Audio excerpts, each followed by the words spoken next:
연결하는 교회 성도 여러분, 한 주간 평안하셨습니까?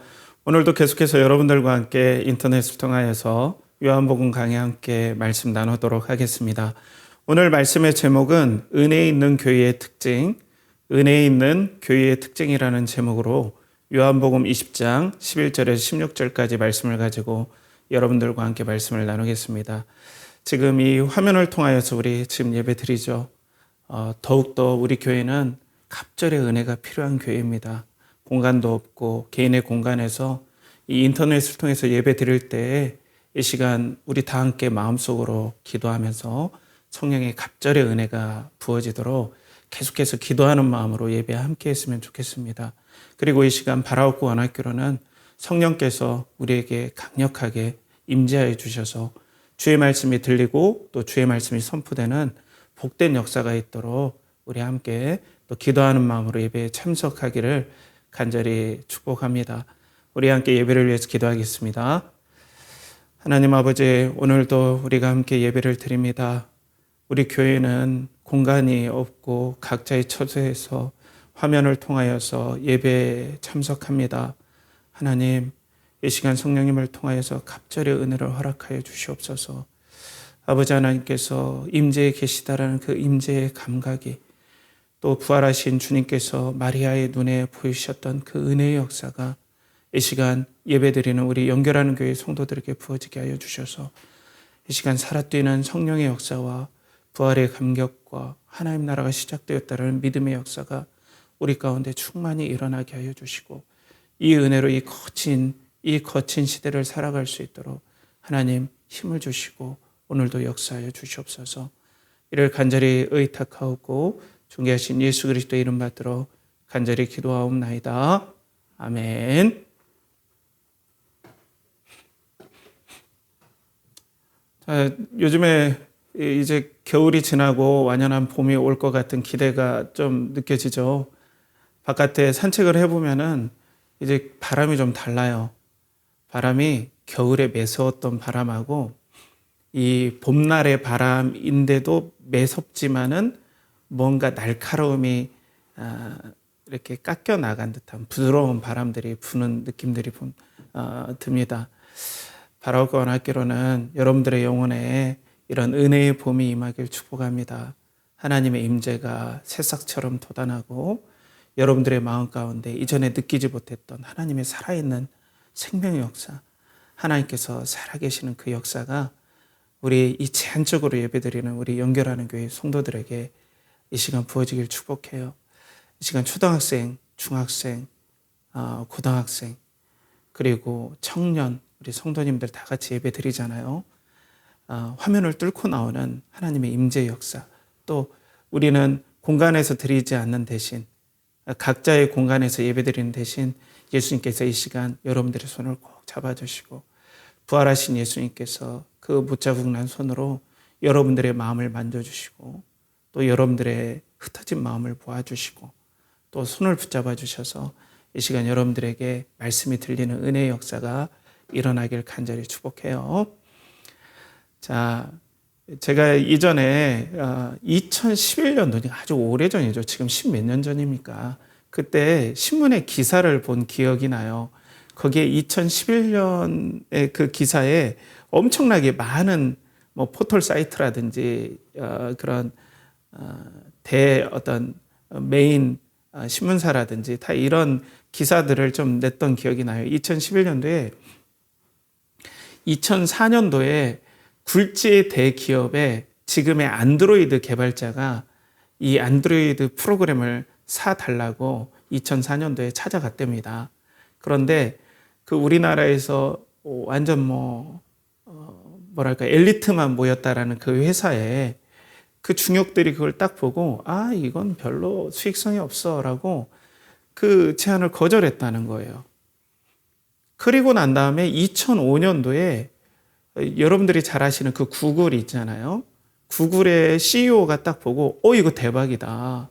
야, 이거 미래를 선도할, 앞으로 휴대폰 산업을, 스마트폰 산업을 선도할 이거 엄청난 프로그램이다 해가지고 2004년도에 우리나라의 대기업에서 그것들을 거절했는데 2005년도에 구글이 엄청난 금액을 주고 그 프로그램을 샀다는 거예요. 안드로이드 우리들이 많이 쓰잖아요, 그렇죠?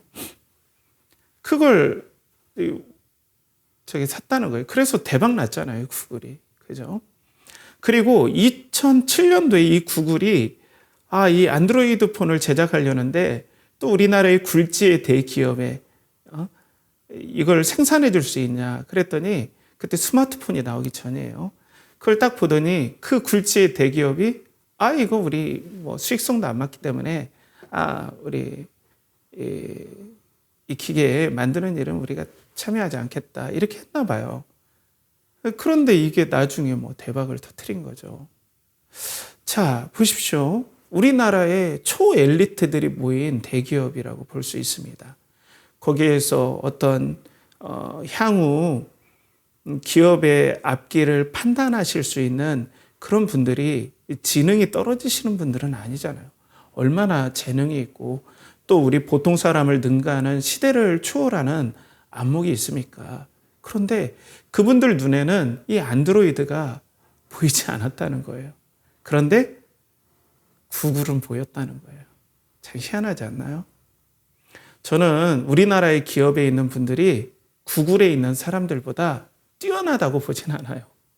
오히려 우리나라에 있는 중역들이 더 민첩하고 명민하고 또 사업적인 감각이 있을 수도 있다 생각을 해요. 근데 참 희한하죠. 왜 구글에는 보이고 우리나라의 대기업은 그 당시 보이지 않았을까요? 그때 우리나라의 대기업이 그걸 사들였다면 뭐 역사에서 만약이라는 제약을 어떤 조건을 거는 건 참 뭐 어리석은 일이다 이렇게 말하는 사람도 있는데 만약에 그 굴지의 대기업이 그것을 먼저 선점했다면 아마 많은 판세가 달라지긴 했겠죠. 지금과는 다르게. 그래서 구글의 에릭 슈미트라는 이전의 회장께서 이런 얘기를 하셨어요. 세상에는 가르칠 수 없는 지식이 있다. 그것은 통찰력이다. 인사이트다. 이런 얘기를 해요. 그러니까 이건 배워서 얻는 게 아닌 것 같다. 이런 생각을 하는 거예요. 이건 뭔가 주어져야 내가 알 수 있는 거지. 머리가 좋다고 해서. 또 그 사람이 경험이 많다고 해서. 물론 그런 것도 좋은 어떤 인사이트를 주는 재료이긴 하지만 이 시대를 선점하고 또 이 세상의 것들이 줄 수 없는 어떠한 통찰은 내가 어떻게 뭐 노력으로 얻을 수 있는 게 아니다. 가르쳐서 경험해서 얻을 수 있는 게 아니다. 이 통찰은. 쉽게 얘기해서 이건 우리로 얘기하면 하나님의 영역이다. 이 통찰은. 이걸 세상말로 통찰인데 우리식으로 한번 생각해 볼까요? 우리 신앙인의 관점으로는 이걸 저는 좀 은혜라고 생각해 볼 수 있다고 봐요. 은혜. 이 은혜는 정권적으로 하나님께 주셔야 얻을 수 있는 거죠. 그죠? 때문에 이 은혜는 사람이 배워서 얻을 수 있는 게 아니에요. 그래서 우리는 하나님을 예배하고 하나님을 찬양할 수밖에 없고 우리가 하나님을 경외할 수밖에 없습니다, 여러분. 우리의 구원이 우리의 노력과 힘으로 얻을 수 있는 게 아니에요. 오직 은혜예요. 주셔야 돼요. 그래야 받을 수 있습니다. 교회는 이렇게 생긴 공동체가 바로 은혜의 공동체이고 하나님의 주권적인 어떠한 다스림으로 섭리하심으로 생긴 공동체가 바로 교회죠. 이 시간 초등학생도 앉아 있어요. 뭘 알겠어요? 그 초등학생이. 우리 예배가 조금 또 어렵잖아요. 그죠? 1시간 동안 이 초등학생이 앉아 있는 거 너무 고역이에요. 지금 고등학생들 물론 잘 알아듣겠지만은 쉽지 않아요. 그런데 하나님께서 지금 이 인터넷이라는 공간을 통해서 독특하게 우리 연결하는 교회를 또 우리 청년도 있고 성도님들도 계십니다. 하나님께서 우리 모이고 싶어요 라고 해서 모일 수 있는 이 공동체가 아니라는 거예요. 오직 하나님께서 은혜를 주시고 우리 마음을 감동하여 주시고 우리의 상황과 여건들을 하나님께서 주장하셨기 때문에 우리가 지금 여기에 예배의 공동체로 비록 모든 상황이 잘 갖춰지지 않고 이걸 불비하다고 하잖아요. 어떤 일이 일어날 수 없는 좋은 환경이 아님에도 불구하고 하나님께서 지금 성령의 감화 감동으로 은혜의 역사로 제가 시간차의 은혜라고 하는데요. 하나님께 어제 기도드리기를 하나님 우리가 모든 것들이 불비하여서 준비가 구비가 되지 않아서 면대면으로 얼굴과 얼굴을 같은 공간에서 맞대지 못하고 우리 예배드립니다. 그렇기 때문에 우리에겐 2배의 갑절의 은혜를 주십시오. 그리고 시간차 은혜를 주십시오.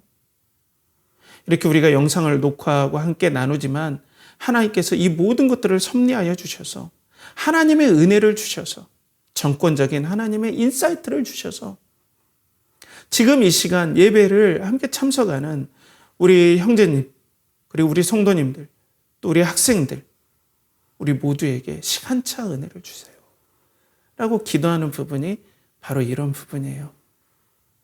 사랑하는 성도 여러분, 이 시간 성령께서 여러분들의 영혼에 임재하시고 또 말씀의 은혜를 주시길 간절히 축복합니다. 자, 오늘 말씀에 보면은 이런 은혜가 필요한 상황들을 우리에게 이 부활의 사건에서 우리가 말씀을 통해서 우리가 경험하게 돼요. 오늘 이제 지난주에는 베드로와 또 요한, 사도 요한이 예수님의 부활의 현장을 보고 이것들을 진짜 살아나셨나 보다 까지는 알았는데 이 의미를 모르고 별 의미 없이 기품 없이 각자의 집으로 돌아가 버렸어요. 여전히 그들은 유대인들의 위협들 그리고 장차 있을 자신들의 알 수 없는 미래에 대해서 또 불안함을 가지고 떨고 있었습니다. 그런데 오늘 참 이 막달라 마리아라는 이 사복음서에 나오는 부활의 현장에 목격한 이 대표적인 증인 이 막달라 마리아라는 7 귀신을 예수님께서 쫓아내주신 하나님의 은혜와 예수 그리스도의 은혜와 사랑을 경험한 이 막달라 마리아가 끝까지 남아서 그 무덤 주위에서 울고 있었어요. 그때 놀라운 일들이 이제 경험되어지게 되죠. 먼저 오늘 막달라 마리아가 계속 울어요. 이 운다는 표현이 오늘 본문에 자세히 보시면 한 3-4번이 나와요.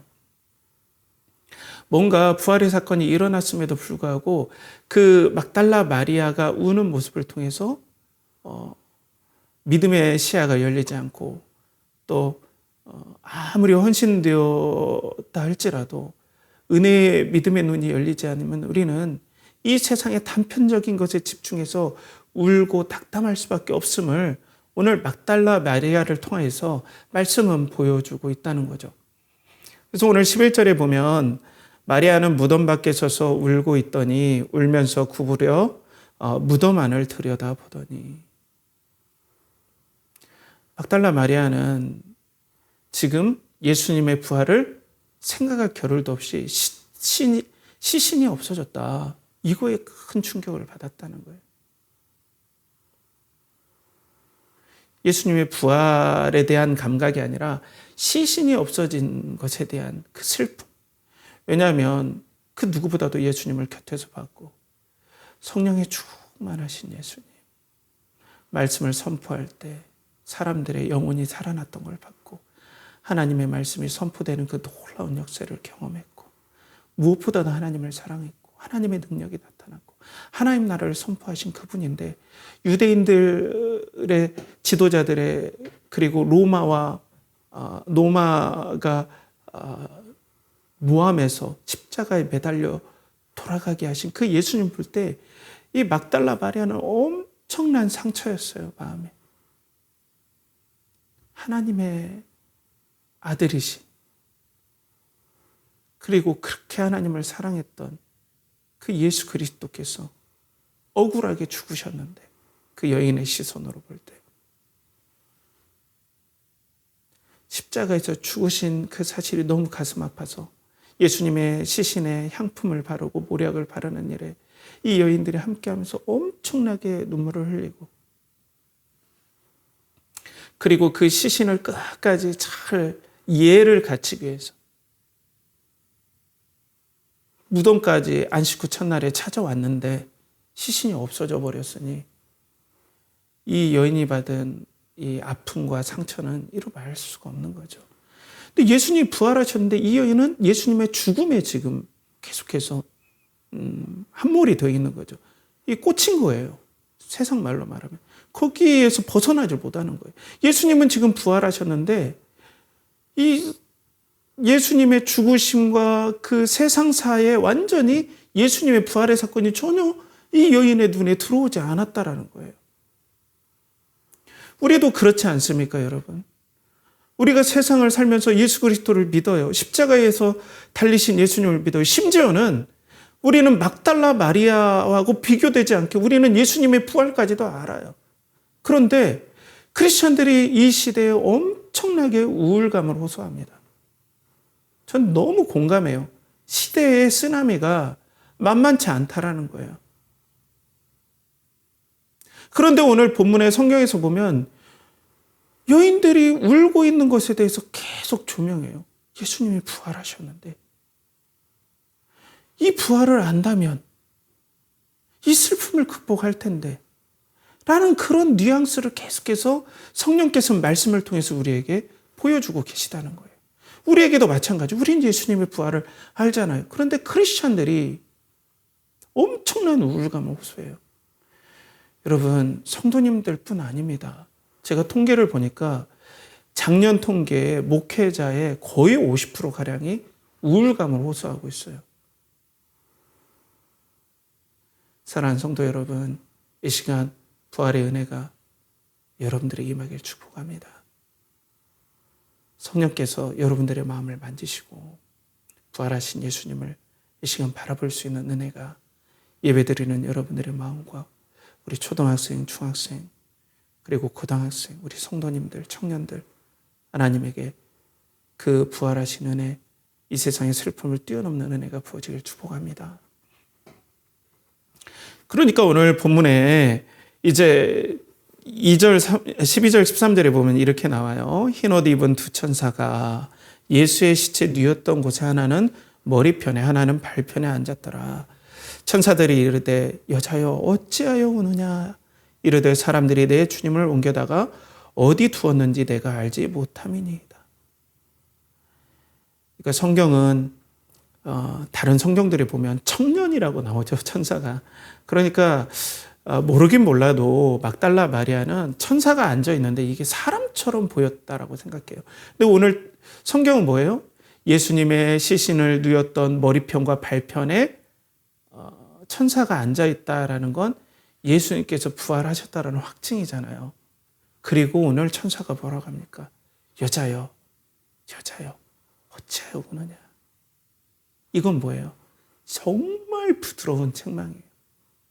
예수님이 이렇게 부활하셨고 약속대로 부활하셨는데 왜 그 죽음에 함몰되어서 이 세상사에 함몰되어서 부활의 영광이 시작되었고 하나님 나라가 이 땅에 거룩한 선하신 침략으로 이 땅에 들어와 버렸는데 벌써 시작됐는데 미래에 있을 일이 현재에 벌써 시작되어 버렸는데 죄와 사망이 멸망할 것이고 사탄이 영원한 사망에 사라지기 때문에 우리는 죄와 사망과 더러운 곳에 쫓아 사는 것이 아니라 절망에 사는 것이 아니라 이제는 우리가 희망찬 미래의 소망들이 열려버렸는데 여자여 어찌하여 우느냐 라고 책망하는 거예요. 그런데 막달라 마리아의 눈에는 보이지 않아요. 오직 현실, 슬픈 현실만 보이는 거예요. 천사가 나타났음에도. 그러면서 이제 더 놀라운 일이 생기죠. 무슨 일일까요? 어떤 일이 생길까요? 오늘 14, 15절에 보면 이 말을 하고 뒤로 돌이켜 예수께서 서 계신 것을 보았으나 예수인 줄을 알지 못하더라. 예수께서 이르되 여자여 어찌하여 울며 누구를 찾느냐 하시니 마리아는 그가 동산지기인 줄 알고 이르되 주여 당신이 옮겼거든 어디 두었는지 내게 이르소서 그리하면 내가 가져가리이다 라고 말씀하고 있습니다. 예수님이 나타나셨어요. 여자여 또 말씀하시죠. 어찌하여 우느냐. 이렇게 예수 그리스도께서 약속대로 부활하셨는데 어찌하여 너는 예수 그리스도의 시신만 찾고 그리고 그 죽음에 함몰돼서 이 세상사 슬픔에 함몰되어서 소망 없는 사람처럼 가장 소망의 새 동력이 밝았는데도 불구하고 왜 이렇게 절망하느냐? 정말 부드러운 책망입니다. 사랑하는 성도 여러분, 예수님께서 부활하셨습니다. 여러분, 이것만으로 우리 영혼에 말할 수 없는 위로가 되는 놀라운 은혜입니다. 그런데 우리의 삶 가운데 이 부활의 능력으로 소망이 있다라고 고백하는 사람을 여러분들 누굴 보셨습니까? 교회에서 여러분들 이 부활의 소망 때문에 나는 인생의 고난을 이겨내고 인생의 어려움과 환난들을 뛰어넘는다는 그런 고백을 하는 성도님들을 요즘 옆에서 누구를 보셨습니까? 청년들 가운데 내 이 상황이 이렇게 어렵고 힘들고 인간관계가 어렵고 시대가 너무나 복잡하지만 하늘나라의 영광들, 그 미래에 있을 하나님 나라의 역사들, 부활하는 영광들이 예수 그리스도께서 부활의 첫 열매로 벌써 부활하셨고 이 땅의 현실로서 미래의 하나님의 나라에 있을 일들을 벌써 하나님께서 이 땅에 예수님의 부활을 통해서 시작해 버리신 이 놀라우신 일들이 있기 때문에 비록 이 땅에서 우리가 슬픔 짓고 눈물 질더라도 우리에겐 위로가 있고 소망이 있습니다. 인내하면 됩니다. 조금만 있으면 우리가 그 영광에 참여합니다. 이러면서 여러분 요즘 극복하는 성도들을 얼마나 보셨습니까?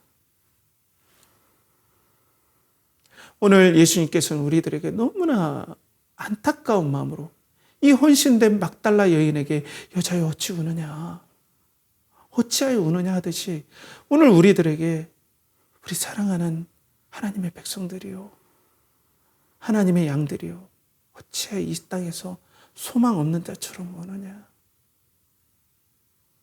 슬픔이 사라질 날이 곧 다가오고 벌써 그 슬픔과 좌절과 사망과 저주들이 다 없어질 그 신호탄이 예수님의 부활로 벌써 보여지고 시작되었는데 왜 이렇게 절망하느냐.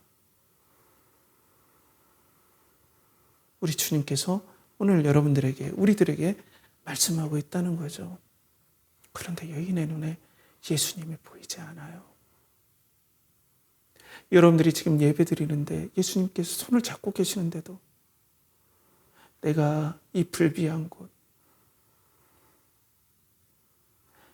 화면으로 작은 모니터로 스피커를 통해서 틀을 수밖에 없는 이곳에 내가 너와 함께 앉아있다.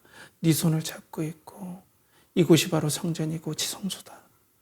내가 너와 임재한다 라고 말씀하시는데도 우리의 믿음의 눈에 은혜의 눈이 열리지 않는다면 우리는 그냥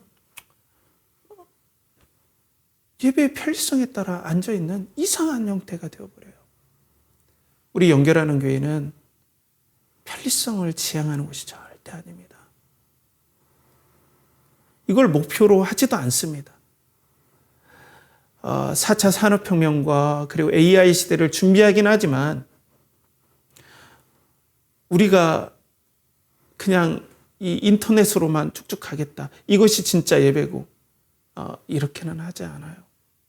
물론 저도 처음에 하나님께서 우리 교회를 인도하실 때 인터넷 예배로 이것을 통해서 뭔가 여기에 새로운 어떤 혁신적인 게 있을까? 이런 생각을 했는데 그런 부분에서 하나님께서 많은 제 마음의 깨달음과 또 여러 가지를 알게 해 주셔서 성전 되신 예수 그리스도에게 더욱더 집중하는 것은 인터넷과 공간을 분리하고 이걸 나눠서 하는 얘기가 아니라 어디서든 영과 진리로 예배드리는 그 예배를 하나님께서 기뻐 받으시는데 우리 교회는 이런 제약 가운데 부르심을 입었다라는 확신 가운데 우리가 예배를 드리는 겁니다. 이 시간 여러분들의 그런 은혜가 있길 축복해요. 부활의 예수님께서 여러분들의 손을 잡아주시길 축복합니다. 이렇게 예수님께서 말씀하셔도 못 알아봐요. 그런데 여러분, 비단 이 막달라 마리아 뿐이겠습니까? 오늘 요한복음에는 막달라 마리아 한 사람만, 이 여인만 나오는데 사실 그렇지 않아요. 다른 성경에 보면 막달라 마리아와 함께 간 여인들이 있어요. 누가복음 24장 10절에 보면 이렇게 나오죠. 이 여자들은 막달라 마리아와 요한나와 야고보의 모친 마리아라 또 그들과 함께한 다른 여자들도 이것을 사도들에게 알리니라. 그러니까 막달라 마리아만 간 게 아니라 한 3-4명이 더 그 이상이 있었다는 거예요. 그들이 전부 예수님을 보고도, 천사를 보고도 제대로 알아보지 못했어요. 그리고 울었어요. 슬픈 인생사에 갇혀버렸어요. 부활하신 예수님이 아니라 예수님의 시신이 놓여졌던 슬픔의 자리에만 그 눈이 계속해서 집중해 있는 거죠. 그런데 이 말씀을 우리 요한복음, 사도 요한이 이 요한복음을 어떤 교회에 전달했을 거 아니에요, 처음에는. 그죠? 유대인 공동체라는 그런 말도 있고. 그런데 모든 걸 떠나서 그 공동체가 이 말씀을 예배 시간에 함께 낭독하고 묵상하고 나누면서 좀 의아해 하지 않겠습니까? 사복음서에 막달라 마리아가 나왔다라면 당시 초대교회에서는 엄청나게 이 여인임에도 불구하고 증인의 자리에 섰다는 건 이 여인의 경건과 성령 충만함과 은혜가 얼마나 충만한 사람이었겠습니까? 근데 성도들이 그렇겠죠. 이 막달라 마리아를 알았다면, 아니, 이렇게 헌신되고 예수님을 사역 초창기 때부터 섬겼고 끝까지 무덤까지 함께한 이 마리아가 천사를 알아보지 못하고 이 예수 그리스도를 알지 못한다고? 그럼 누가 예수 그리스도를 알아볼 수 있냐? 이런 사람도 예수 그리스도인지 모르는데 과연 이 여인들, 이렇게 헌신했던 여인들도 예수 그리스도를 못 알아본다면 과연 누가 알아볼 수 있겠는가? 이런 얘기가 나왔지 않겠습니까? 그런데 더 나아가서는 이 예배에 함께한 이 초대교회 성도들은 어때요? 예수 그리스도의 부활하신 예수 그리스도를 알아보고 있잖아요, 지금. 사랑하잖아요. 소망이 가득 차 있잖아요. 마라나타 주 예수여 어서 오시옵소서. 이 부활의 소망으로 가득 차 있어서 그 부활의 소망이 지금 예배를 드린 성도들에게는 은혜로 성령의 역사로 막 부어지고 있잖아요. 그런데 오늘 가장 헌신됐던 마리아는 보지 못하고 있어요. 그때 성도들이 무엇을 느낄까요? 이렇게 헌신되지도 못하고 주님과 처음부터 함께하지도 않았던 나에게 왜 이렇게 이 부활의 소망이 나에게는 뜨겁게 부어지는가? 이 은혜가 왜 이렇게 뜨겁게 부어지는가? 우리 교회는 은혜로 부르심을 받아서 우리들은 이 세상의 고난과 어려움들을, 이 헌신된 여인들은 부활의 예수님을, 부활의 영광을 누리지 못하는데 왜 우리는 이 은혜를 누리는가? 은혜밖에는 우리가 해석할 길이 없는 거예요. 그때 성도들도 이건 은혜다. 아무 공로 없는 우리들에게 왜 이런 부활의 은혜를 깨닫는 은혜, 부활의 예수님이 믿어지는 은혜, 부활의 예수님이 소망되어지는 은혜를 우리는 왜 받았을까? 이런 생각을 하게 되겠죠. 사랑하는 성도 여러분, 그러면 오늘 말씀을 통해서 우리는 어떤 은혜를 깨닫게 됩니까? 진정한 은혜가 있는 교회는 부활 소망이 있는 그 부활 소망을 얘기하고 부활 소망의 마음이 뜨겁고 부활 소망을 깨달은 그 교회는 정말 하나님이 보여주시는 은혜가 있는 교회라는 거예요. 지금 그 열심히 있는 마리아도 깨닫지 못하고 보지 못했는데 그 헌신도 하지 않았고 그냥 은혜로 부름받아서 부활을 소망하고 있는 그 교회에 지금 보여주시는 하나님의 은혜가 있다는 사실입니다. 사랑하는 성도 여러분, 우리 연결하는 교회 공동체가 그런 공동체가 되길 간절히 바라고 축복합니다. 우리 연결하는 교회가 모든 것이 불비하고 모든 것이 갖춰지지 않고 몇 명의 성도도 없어요. 우리가 재정도 너무나 조금이잖아요. 근데 그 재정을 가지고 애를 써요. 선교도 하고 장학도 하고 구제도 하려고 애쓰고 있어요. 그리고 이 부활하신 예수님을 간절히 소망해요. 이런 부활의 소망이 있다는 건 지금 예배드리는 이곳에 하나님의 은혜, 보여주시는 은혜가 있는 줄 믿습니다. 그렇기 때문에 우리 이 연결하는 교회를 더욱더 사랑하는 공동체로, 부활의 공동체로 우리가 더욱더 갖고 나가야 되고 이 예수 그리스도 부활을 알게 해주신 그 하나님의 은혜에 우리는 더욱더 감사해야 된다는 거예요. 그런 은혜가 있길 축복해요. 그런데 사랑하는 성도 여러분, 이건 저의 얘기일 수도 있고 우리의 얘기일 수도 있어요. 그리고 우리 모두의 얘기일 수도 있어요. 우리는 은혜는 건물과 외형에 있다라고 보통 생각할 수밖에 없어요. 사람은 눈으로 보는 것으로 판단하기 때문에 그래요. 그렇기 때문에 큰 교회, 또 제가 자주 말하지만 그런 게 다 나쁜 건 아니겠지만 그냥 은혜의 척도가 큰 교회, 그리고 유명한 목사님들 중에 은혜가 있는 목사님이 있어요. 맞습니다. 그걸 부인할 수는 없어요. 그렇지만 큰 교회에, 그리고 찬양 세션에, 그리고 여러 가지 프로그램에 이런 것들이 구비되면 여기에는 은혜가 있다. 그리고 사람들이 나이스하다. 은혜가 있다. 이렇게 생각할 수 있지만 그건 아닐 수 있어요. 오늘 헌신되고 모든 것들의 진력을 다해서 따라왔던 이 막달라 마리아도 이 부활의 은혜를 자기 힘으로는 깨달을 수가 없는 거예요. 볼 수가 없는 거예요. 그래서 우리 교회가 불비하였다고 해서 거꾸로 우리 교회에 뭔 역사가 일어나겠나 이렇게 봐서는 안 된다는 거예요. 다른 교회는 차치하더라도.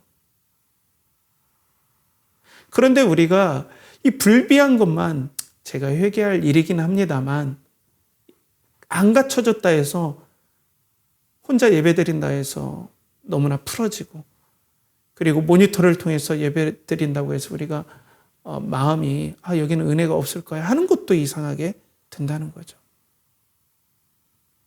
이 시간 성령의 임재가 부어지길 축복합니다. 성령이여 우리 가운데 임하여 주시옵소서. 이 예배에 하나님의 임재가 넘치게 하여 주시옵소서. 자, 그래서 진정한 교회는 무엇인가? 이 미국의 존 메가더 목사님이 현대 교회를 향한 예수님의 마지막 경고라는 책에서 죽은 교회의 특징, 4대 교회의 특징, 현대 교회는 그런 죽은 교회의 특징이 어떻게 나타나냐, 이런 좀 날카로운 말씀을 좀 한 얘기를 제가 나눠볼게요. 거기에 죽은 교회인지 아닌지를 식별하는 방법은 그리 어렵지 않다. 종교적인 전통을 기계적으로 따를 뿐 참된 믿음이 없는 교회, 하나님의 말씀보다 사람들의 견해와 유행만을 따르는 교회, 영적인 것은 추구하는 척 신용만 하고 온통 물질적인 것만을 추구하며 성경의 가르침을 온전히 따르지 않는 교회, 이런 교회들은 모두 죽었다. 뼈 아픈 얘기죠. 그러니까 어떤 외형으로, 아니면 어떤 전통으로, 그리고 어떤 트렌디함으로 쫓아가는 것에 은혜가 있다고 생각하면 큰 오산이라는 거예요. 이 은혜는 우리의 통제 영역이 아니긴 해요. 약속해 주신 건 있어요. 이렇게 할 때 내가 은혜를 주겠다. 하지만 은혜를 주시는 영역은 온전히 하나님의 영역입니다. 깨닫게 해주시는 겁니다. 그러니까 우리는 경외할 수밖에 없어요. 그러니까 우리가 이 예배의 시간에도, 이 말씀의 시간에도 하나님을 경외할 수밖에 없어요. 설교자의 언변으로 뭐가 될 수 있는 게 아니라는 거예요. 은혜를 주셔야 된다는 거예요. 건물에 있지 않다는 거예요. 그런데 우리는 외형을 보고 은혜가 임하겠다 이렇게 우리가 착각할 수도 있다는 거죠. 그리고 우리의 지식과 경험을 통해서 은혜를 어느 정도 기본값을 정해놔버려요. 저도 그런 실수들을 많이 했는데, 내가 우리 집이 몇 대째 믿는 집안이다. 그러니까 은혜가 있을 거야. 물론 하나님께서 섭리하시는 부분이 있겠지만, 그리고 내가 캠퍼스 다닐 때 저한테 해당되는 건데 선교단체 생활들을 열심히 했다. 그러니까 나는 알 것 알고 은혜도 어느 정도 안다. 이렇게 생각하는 거예요. 나 은사 체험했다. 이런 나의 경험과 지식을 바탕으로 그러니까 나 은혜 있는 사람이고 은혜 받은 사람이야. 이렇게 우리가 한정할 수 있다는 거예요. 여러분 막달라 마리아가 헌신이 없었습니까? 은사 체험을 하지 않았습니까? 예수님에 대한 경험이 없습니까? 그런데 오늘 부활의 주님을 보지 못하고 있다는 게 문제라는 거 아닙니까? 이 시간 그 뜻대로 모든 것들을 역사하시는 하나님의 영광이 우리 말씀을 듣는 우리 연결하는 교회 성도들에게 부활의 소망으로 부어지길 간절히 축복합니다. 우리 주님께서 역사하시길 간절히 기대하고 고대합니다. 우리 경험으로 되지 않아요, 여러분들. 그러니까 우린 겸손해야 돼요. 여러분, 여러분들이 알고 있는 것으로 생명이 돋아나지 않아요. 은혜가 있어야 된다는 겁니다. 보이지 않는다는 거예요. 보이지 않으면 생명의 역사가 없어요. 뜨거움이 없어요. 그리고 더 안타까운 건 이런 은혜에 아예 관심이 없는 거예요. 이해해요. 우리 초등학생. 아이, 설교가 왜 이렇게 긴 거야? 10분을 집중하지 못하는 친구에게 뭐 50분, 1시간을 함께 앉아있는데 얼마나 힘들겠습니까? 근데 이 시간도 버릴 것이 없는 은혜의 경험의 시간이 되리라고 저희는 또한 확신해요. 옛날에 선생님들이 그래도 학교는 꼭 와라. 그걸 졸더라도 학교에 있어라. 왜? 졸다가라도 듣는 것도 있다. 예배 때도 마찬가지겠죠. 우리 초등학생 응원합니다. 우리 고등학생들, 우리 또 청년, 우리 성도님들. 어떤 때는 예배에 힘없이 앉아있을 때도 있어요. 의욕이 없을 때도 있고. 이럴 때는 어떻게 하겠어요? 우리가 어떻게 할 수 없죠. 자, 그런데 이제 주님께서 어떻게 하십니까? 여자여, 어찌하여 우느냐? 이때도 마리아는, 막달라 마리아는 예수님이 동산지기, 그 동산을 관리하는 사람인 줄 알고 뭐 예수님의 시신을 이 사람이 임의로 어디에다가 잠깐 옮겨놓았다라고 생각해서 부활하신 예수님이 똑똑히 보이는에도 불구하고 동산지기로 보이는 거예요. 여러분들 가운데 똑똑히 하나님께서, 예수님께서 오늘 성령님을 통하여서 임재에 계심에도 불구하고 여기는 그냥 내 방이다. 우리 집 거실이다. 이렇게 생각할 수 있다는 거예요. 그런데 오늘 16절에 예수님께서 이렇게 말씀하십니다. 예수께서 마리아야 하시거늘, 마리아야 하시거늘, 마리아가 돌이켜 히브리 말로 라보니 하니 이는 선생님이라는 말이라. 마리아야 이름을 부르시죠. 그때 마리아가 갑자기 부활하신 주님을 알아봐요. 라보니요. 이 말은 선생님이라는 뜻이기도 하지만 조금 더 구체적으로 하면 나의 선생님, 알아보는 거예요. 나의 주님. 부활의 주님 하는 은혜가 갑자기 부어진 거예요. 은혜의 빛이 이 마리아에게 비쳐서 눈이 열린 거예요. 부활의 주님, 부활의 소망, 부활의 능력.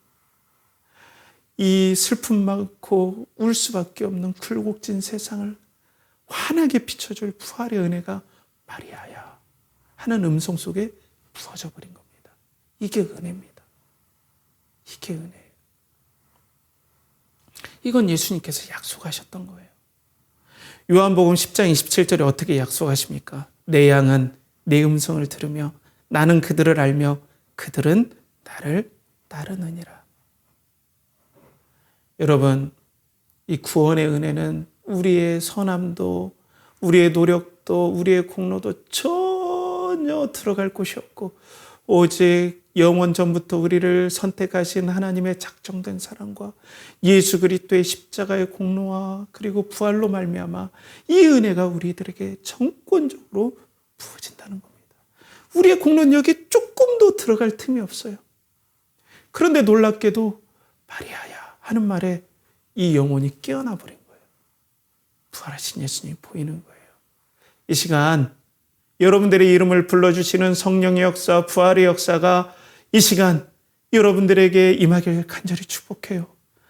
부활하신 예수님이 눈에 보이고 그리고 부활하신 예수님이 믿어지고 그리고 장차 일어날 하나님의 나라의 부활의 영광의 역사가 벌써 2000년 전에 그 빈무덤의 역사, 예수 그리스도의 부활의 역사로 벌써 임했기 때문에 우울지고 그리고 비참하고 그리고 눈물 짓는 이 세상이 계속해서 있는 것이 아니라 이 땅은 잠깐 지나가고 잠깐 없어질 안개와 같고 장차 우리가 영원히 함께할 부활하여서 주님과 영원히 함께할 그 소망의 역사, 영원한 역사가 벌써 시작되었음을 여러분 마음속에 각인해 주는 성령의 역사가 이 시간 부어지길 축복합니다.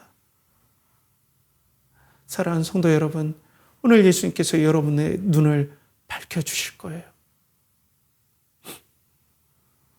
그러면 여러분, 오늘 마리아야 라는 그 은혜의 역사가 어때요? 오늘 이 편지를 받아보는 이 공동체에서, 개인이 아니라 이 공동체에서 대표자가 옛날에 두루마리라든지 아니면은 이 파피루스로 이 서신을 사본으로 이렇게 필사해서 이 공동체에서 읽었단 말이에요. 지금 성경은 클라이막스로 달려가고 있습니다. 지금 예수님께서 십자가에 죽으시고 부활하신 클라이막스에 지금 오늘 본문에 있어요. 그때 성도들에게 이 마리아야 할 때 각자 자기의 음성을 부르듯 아마 성령의 역사가 이 초대교회에 가득 찼던 것 같아요. 눈에 보여지는 역사. 거룩한 홀리 스피릿, 홀리 인사이트가 팍 부어져서 비록 세상은 눈물 짓고 힘들고 우리는 지금 취업난으로 아니면 세상의 우울함으로 서로 적대감으로 정치권에 서로 악마화하고 분열하는 이 세상에서 아무 희망이 없는 세상에서 마리아야 라고 부르시는 이 하나님의 음성, 주 예수 그리스도의 음성이 그때 당시에 초대교회의 그 예배의 자리에 성령께서 강력하게 보여주신 역사가 일어났기 때문에 그 영광으로 초대교회가 부활의 공동체, 소망의 공동체로 활활 타오를 수 있었다는 거예요. 우리 연결하는 교회가 이 예수 그리스도의 부활하신 이 음성이 들리는 놀라운 소망의 역사가 부어지길 간절히 축복합니다. 비록 우리는 여러 가지 갖춰지지 않은 곳에 있지만은 우리 성도들끼리 만날 때 그 부활의 소망으로 위로가 되고 또 우리 학생들도 부활의 소망 때문에 힘이 나고 위로가 되길 축복해요. 또 오늘 우리 청년들도 우리 형제도 이 부활의 영광 때문에 위로가 되길 축복해요. 이름을 불러주시는 예수님의 음성이 믿음으로 들리길 축복합니다. 그리고 우리가 이 부활의 영광 가운데 서로 위로하고 격려하는 공동체가 되길 간절히 소망해요. 이런 공동체 가운데 우리가 있을 때 어때요? 초등학생들도 힘들어 했다가도 마리아야 라는 이 음성이 충만한 공동체라면 이 초등학생의 영혼, 이 고등학생의 영혼, 성도들의 영혼이 살아날 줄 믿습니다. 이 부활의 은혜가 충만할 때 마른 뼈가 살아나는 은혜 역사가 이 공동체에 충만하게 부어지길 축복합니다. 비록 아무것도 없을지라도 이곳에 충만하신 부활의 영광, 성령의 역사가 지금 예배를 드리는 이 영광의 공동체, 이 연결하는 공동체에 충만히 부어지길 간절히 축복합니다. 그렇기 때문에 우리는 이 시간 은혜를 사모합시다. 하나님께서 은혜를 사모하는 영혼에게 좋은 것으로 배불리 먹이신다는 그 약속처럼 오늘도 우리가 부활의 소망을 소망하며 이 말씀을 초대교회 성도들처럼 우리도 함께 나눴습니다. 이 시간 우리 눈이 어두워서 보이지 않지만 갑자기 여러분들의 이름을 불러주시면서 아무개야라고 부를 때 여러분들의 영혼에 홀리 인사이트, 거룩한 은혜의 보여줌의 역사들, 라보니요 나의 선생이요, 퀴리오스 나의 주님이요, 이 주님이 함께 계시는데 인생의 고난을 우리가 이겨낼 수 있습니다 라고 용기가 부어지고 은혜가 부어지는 은혜의 역사가 이 시간 부어지길 축복합니다. 또한 이 인터넷 예배를 통해서 우리가 예배드리는데 그 부활의 주님이 오늘도 여러분들의 그 세상의 여러 여파로 차가워진 손, 차가워진 마음에 그 부활하신 예수님의 손을 얹어주시고 아무개야 하면서 손을 잡아주시면서 부활의 소망에 그 여명의 눈을 뜨게 해주시길 간절히 축복합니다. 이런 은혜가 한 주와 이후에 계속 있는 우리 연결하는 교회 성도들 되길 간절히 축복합니다. 함께 기도하겠습니다. 주여, 오늘도 우리의 이름을 불러주십시오. 그래서 우리 눈을 뜨게 해주십시오. 그리고 한국교회에 이 우리의 이름을 불러주시는 우리 성령의 역사, 그리고 우리 부활하신 주님의 음성이 이 한국교회에 가득 차게 하여 주셔서 우리 모두가 이 소망 가운데 살아나고 또 새 생명으로 볼 수 있는 은혜의 역사가 있게 하여 주시고, 우리가 눈물 짓는 세상에서 아파하고 상처로 부여잡고 우는 성도들이 아니라 비록 아프지만 눈물은 나지만 부활의 소망 때문에 큰 위로를 받는 이 시간 거룩한 은혜의 눈이 떠져서 부활하신 예수 그리스도가 보여주는 은혜의 역사가 우리 가운데 일어나게 하여 주시옵소서. 이를 간절히 바라고 권하며 지금은 우리 주 예수 그리스도의 은혜와 하나님의 극진하신 사랑과 성령의 역사가 이 시간 부활의 주님의 음성을 듣고 영혼의 눈이 띄어져 세상의 슬픔을 극복하고 부활 소망으로 가득 차길 소원하는 사랑하는 연결하는 교회 성도들의 영혼과 그리고 가정과 직장과 하는 일과 준비하는 모든 것과 드린 모든 것에 이제로부터 영원토록 함께 하시기를 간절히 축원하옵나이다. 아멘.